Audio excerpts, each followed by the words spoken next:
What's up, y'all, and welcome back to Chrissy's Tea, where we talk everything tea related.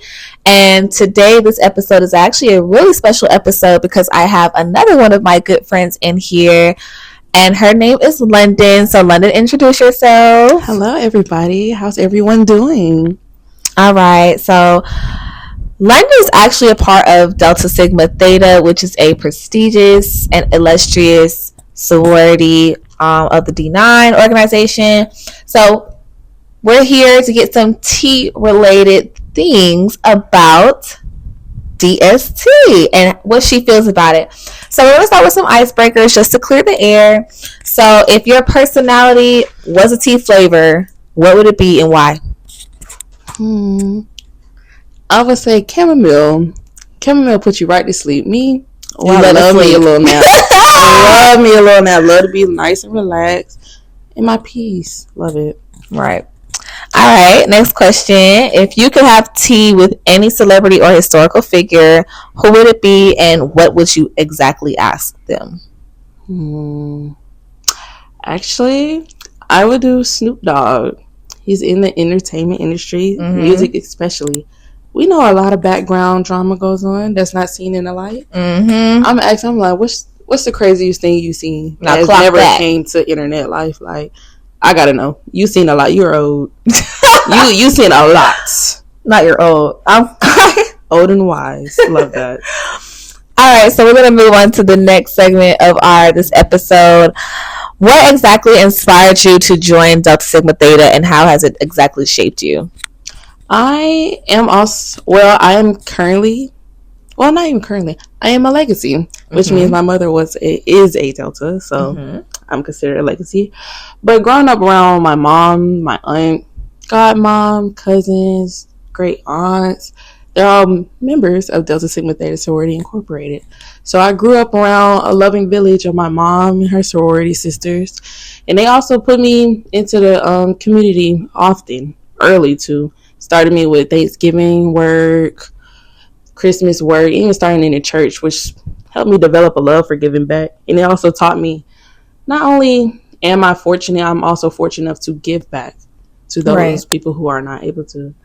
And personally, I would say Delta has shaped me to become a wonderful Deltauan, but it's also not who I am. It's an extension of who I am. Right. It's just an addition into all my other accomplishments in life. So I was like, it just shaped me to move more professionally. You're in a public eye. You stand for something. So it's like, it taught me basically how to do that all properly. And I love it. It's great. Okay. You know that, friend.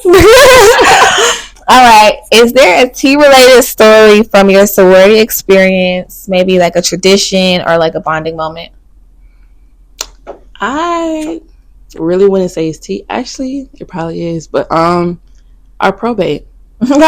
Our probate day was the last day. All 65. I have 65 line sisters, by the way. 65E. Love them. But our probate was the last day I can remember that all 65 of us were together.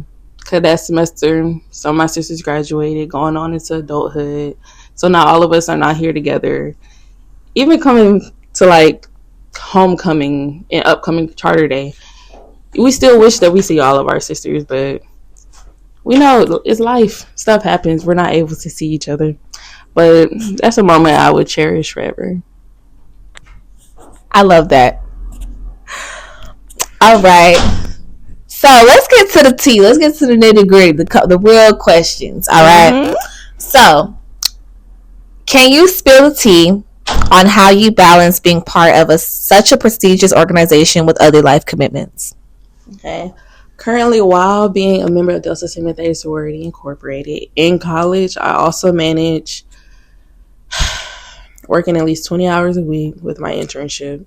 I also have a part-time job at CBS where I am a shift supervisor. Woo! Busy schedule, not to mention my other organizations on campus.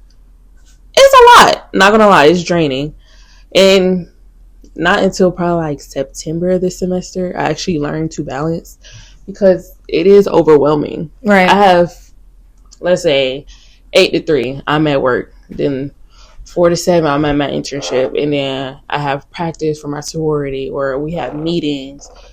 I'm busy all the time. Right. But throughout the day, I have to remember, take breaks, take time to yourself. That's the only way you can balance things, bro. And also, I have a calendar and a planner that helps a lot. I need to get that. Yeah, I'm like, just write it down. I also have reminders, because it's so easy to be forgetful. Right. It is so easy. But yeah, those are my tips. Okay. If you could share a cup of tea with any historical figure in Delta Sigma Theta's history, who would it be and why? Dang, it's a lot.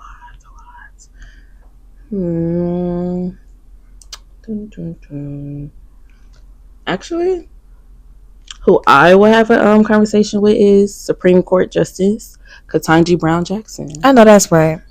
Right, she's the first Black woman to serve as a justice on the U.S. Supreme Court. First of all, for the simple fact she's the first Black woman, I'd be wondering if she gets any type of prejudice from all the old white men. Like, I feel like she would. She does. Like, yeah, I'm like, how do you keep it together? And she's Black. Come on. But you're such in a high power. It's just like, right. How do you keep going on? But that's how you stand on your team. Stand on your toes. Stand on business. Mm-hmm. Period.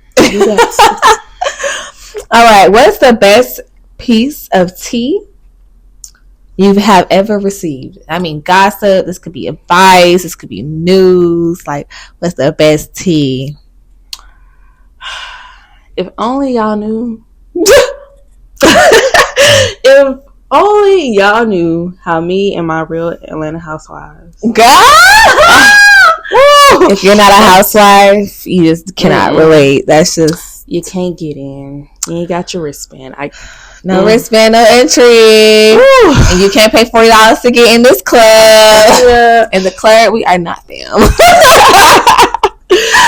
All right. So what's your hot take on tea as a beverage versus tea as gossip? Do you love one more than the other? Black community, please don't get mad at me. But me, I do not like tea for real.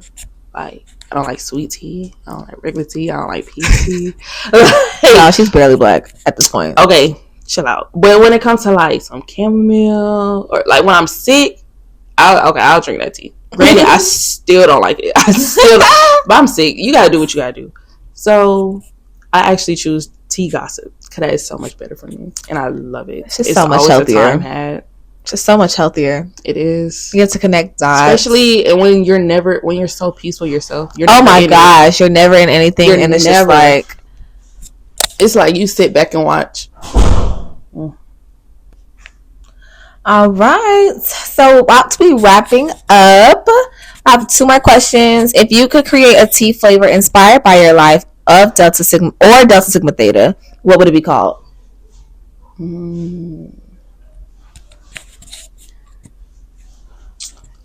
And it's a tea. Mm-hmm. I was like, we got juice. It would be like duck juice or something like that. It would be like duck red juice flavor. Not red flavor, but like red coloring. That's cute. It's so amazing. Yeah. So like it could be good, like a passion fruit. Yeah.